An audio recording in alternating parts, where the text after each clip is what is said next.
আসসালামু আলাইকুম। Civil learning zone চ্যানেলের পক্ষ থেকে তোমাদের সবাইকে স্বাগতম।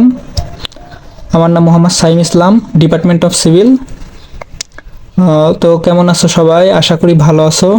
তো আজকে নতুন একটা অধ্যায় নিয়ে আসলাম, সেটা হচ্ছে সিভিল চতুর্থ পর্বের এস্টিমেটিং অ্যান্ড কস্টিং অন বইয়ের হচ্ছে দ্বিতীয় অধ্যায়। অধ্যায়টির নাম হচ্ছে পুকুর খননে মাটির কাজ। তো তোমরা দেখতে পাচ্ছ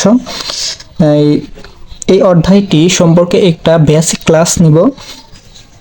সেই বেসিক ক্লাসটা তোমরা যদি মনোযোগ সহকারে করো তাহলে পুকুর সম্পর্কিত যত সমাধান বা পুকুর খনন সম্পর্কিত যত সমাধান এবং পুকুর খননে প্রয়োজনীয় কাজের পরিমাণ সম্পর্কে তোমরা সহজেই একটি বেসিক ধারণা পাবে এবং এই ক্লাসটি করলে পরবর্তীতে গাণিতিক সমস্যা সমাধান করতে কোনো সমস্যার সম্মুখীন হতে হবে না। সহজেই তোমরা গাণিতিক সমস্যার সমাধান করতে পারবা।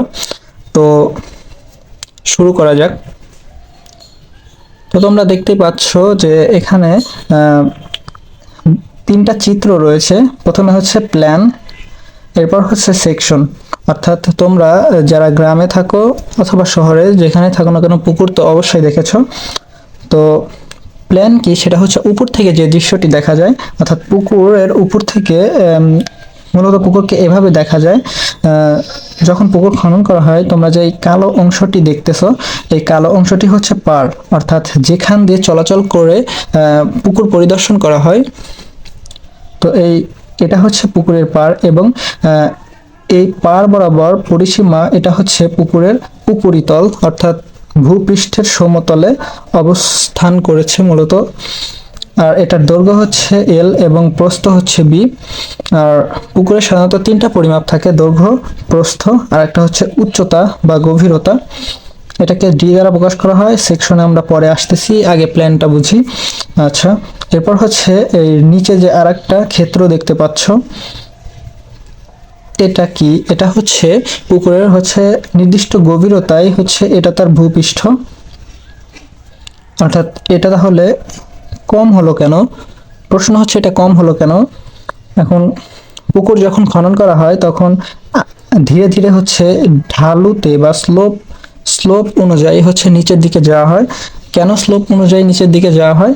কারণ হচ্ছে যখন পুকুরের ভেতরে আমরা পানি দিব, অর্থাৎ পানি দিয়ে পুকুরটি ভরাট করব, তখন এই পানির কারণে বা পানির ধাক্কাজনিত বলের কারণে যাতে এই পাড়টা ভেঙে না যায়, এই জন্য হচ্ছে স্লোপ আকারে নিচের দিকে মাটি খনন করা হয়। এটা নির্দিষ্ট একটা মাপ রয়েছে, যেমন S:1 এ মাপ থাকে সাধারণত 2:1, S এর মান 2 হলে 2:1। এটা পরবর্তীতে আমরা ধারাবাহিকভাবে জানতে পারবো। আচ্ছা, আশা করি প্ল্যানটা বুঝতে পারছো। এরপর হচ্ছে সেকশন। এখানে দুটি সেকশন দেখানো হয়েছে, একটি হচ্ছে দৈর্ঘ্য বরাবর সেকশন আর একটা হচ্ছে প্রস্থ বরাবর সেকশন। দৈর্ঘ্য বরাবর সেকশন দিতে এটা একটা সেকশন। এটা সেকশন করলে এই সাইড থেকে আমরা যেটা দেখতে পাবো সেটা হচ্ছে এটা। এরপর প্রস্থ বরাবর যদি আমরা সেকশন করে থাকি তাহলে এই সাইড থেকে আমরা যেটা দেখতে পাবো সেটা হচ্ছে এটা।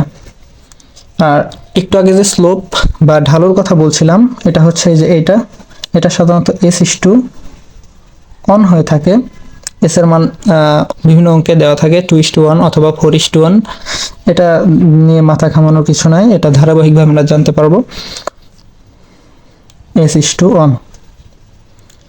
আশা করি সেকশন দুটা বুঝতে পারছো। আর আচ্ছা, ডি হচ্ছে গভীরতা, মানে পুকুরে একদম পার হতে নিচের ভূপৃষ্ঠ পর্যন্ত বা তলপৃষ্ঠ পর্যন্ত এই গভীরতাকে ডি দ্বারা প্রকাশ করা হয়।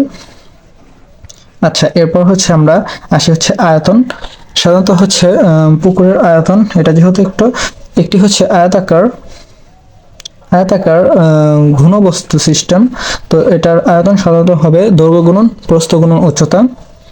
তো সেক্ষেত্রে এখানে হচ্ছে এল হচ্ছে দৈর্ঘ্য আর বি হচ্ছে প্রস্থ। দৈর্ঘ্য এল গুণন প্রস্থ কত? প্রস্থ হচ্ছে বি, প্রস্থ বি, এবং উচ্চতা কত? উচ্চতা বা গভীরতা সেটা হচ্ছে ডি।